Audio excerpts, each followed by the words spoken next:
Во последните 24 часа се направени 1470 тестирања, а регистрирани се 168 нови случаи на COVID-19, и тоа во Скопје 83, Куманово 8, Дебар 2, Штип 6, Прилеп 3, Тетово 26, Струга 5, Битово 2, Охрид 8, Гостивар 8, Крива Паланка 1, Крушево 1, Кочани 1, Пробиштип 2, Македонски Брод 1, Свети Николе 4, Кичево 6 и Ресен 1.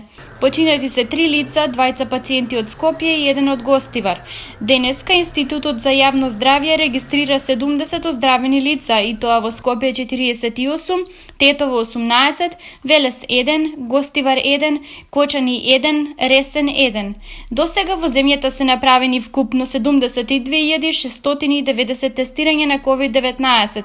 Денеска нема тестирања во рамките на скринингот. Вкупната бројка на COVID диагностицирани во нашата земја од почетокот на епидемијата изнесува 7572. Бројката на оздравени пациенти е 3624, на починати е 362, а во моментот бројот на вкупни случаи на земјата изнесува 3586.